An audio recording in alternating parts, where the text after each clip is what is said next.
4 बजे से और 6 बजे तक का जो समय है ये भजन के लिए बहुत लाभदायक है।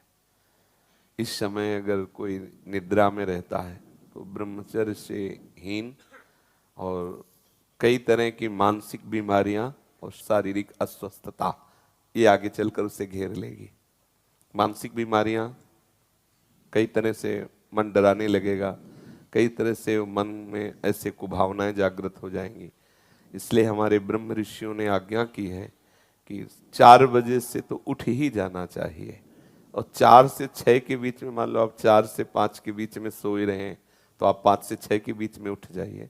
4 से 6 के बीच के समय में आप उठ करके अपनी भागवतिक दिनचर्या करें।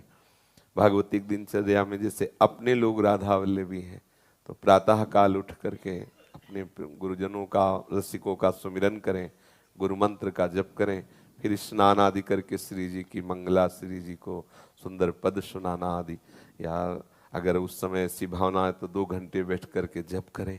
मंगल बेला होती है प्रातः कालीन, उस समय शयन तो कभी नहीं करना चाहिए, किसी को भी नहीं करना चाहिए। वो अपने लिए परमार्थ और स्वार्थ दोनों की हानि करने वाला है। 4 से 6 के बीच में।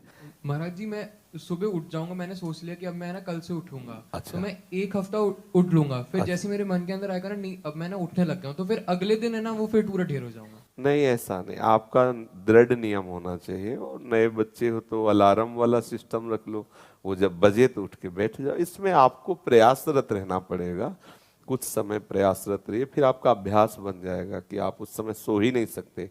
जैसे अभ्यास बन जाए ना तो आप सो ही नहीं सकते, मतलब सो ही नहीं आपका शरीर राजी ही नहीं होगा बिस्तर में लेटना, वो राजी ही नहीं होगा। तो इसलिए नियम बनाओ और नियम पूर्वक चलो।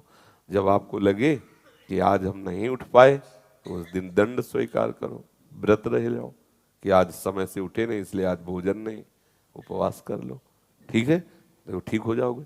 जिस दिन 4 बजे जो भी आप नियम रखो एक पक्का रखो, और जिस दिन प्रमादवश ना उठो उस दिन बस उपवास कर लो, एक बार थोड़ा फल पा लो, जो कुछ बस रहने दो। मनीराम ठीक होने लगेंगे। भैया अगर ऐसा हुआ तो फिर तो इसलिए वो सोचेगा घंटा भर की बात, जल्दी उठ जाओ तो चक्क पाले को मिलेगा। ठीक है, आप ऐसा करो।